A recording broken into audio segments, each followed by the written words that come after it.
Je sais pas si vous vous êtes rendu compte à quel point la tenue de San dans Princesse Mononoke nous explique des choses sur son personnage. Dans l'univers de Miyazaki, les costumes ne sont jamais de simples décors. Ils prolongent toujours la psychologie des personnages, racontent leur rapport au monde et participent évidemment à la poésie visuelle du film. Et il se trouve que San, c'est l'exemple parfait, et je vais vous dire pourquoi. Élevé par une louve, San vit entre deux mondes, humaine par sa naissance mais enfant de la forêt par choix. Sa tenue ne fait que traduire cette position. Déjà, il y a la cape qui est en fait un morceau de fourrure blanche. C'est pas du tout purement esthétique. Première chose, elle est hyper utilitaire parce qu'elle l'abrite du froid, elle la camoufle dans les montagnes et elle matérialise son lien de sang super symbolique avec sa meute, blanche comme la fourrure de sa famille en fait. Et d'ailleurs, il y a une chose très intéressante à noter aussi, c'est que dans de nombreuses cultures de chasseurs, porter la peau d'un animal revient à s'approprier sa force et du coup forcément à affirmer son appartenance à son clan. Et sous cette cape, qu'est-ce qu'il y a? Il y a une robe toute bleue. On pourrait plutôt dire une tunique d'ailleurs. Elle est très très sombre et on remarquera que cette couleur est très particulièrement utilisée au Japon pour les vêtements de travail. Tenez-vous bien, mais c'est une teinture qui a la réputation de renforcer les fibres du vêtement et de repousser les insectes, ce qui est tout à fait idéal pour un personnage comme San. Au-delà de ces détails qui peuvent être un petit peu tirés par les cheveux, même s'ils sont bien réels, cette couleur c'est évidemment un choix pragmatique parce qu'il est sobre. Elle vit loin des artifices des visages humains et elle fait absolument tout pour se cacher d'eux. Elle n'allait pas être en orange comme Naruto.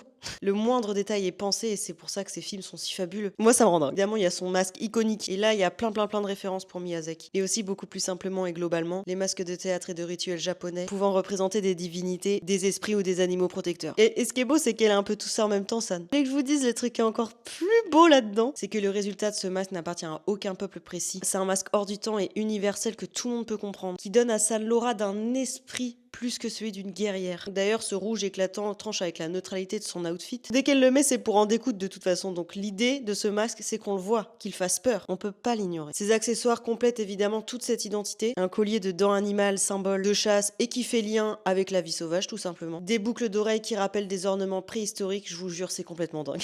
Et évidemment, les marques rouges sur son visage qui font écho aux peintures de guerre, tout simplement. Bref, tout dans le style de San est là pour durer, protéger et surtout signifier je ne suis pas des autres et je ne le saurai jamais. Et à mes yeux, c'est précisément là que réside la force des studios Ghibli. C'est qu'ils créent des costumes qui ne copient pas l'histoire, mais qui s'en inspirent parfaitement pour créer des silhouettes crédibles dans les mondes dans lesquels elles sont imaginées. Dans ce genre de vidéo, je le dis à chaque fois, mais quand on ne questionne pas l'apparence d'un personnage, c'est qu'il est bien ancré dans son univers. C'est un travail de monstre. C'est un travail de monstre. C'est évidemment, entre autres, grâce à ses vêtements, que ça fait d'elle, dans le sens le plus précis du terme, une vraie légende, un vrai mythe. Si ce genre de contenu t'intéresse, je t'invite à t'abonner et surtout n'hésite pas à me dire quel personnage tu aimerais voir ensuite. Gros bisous!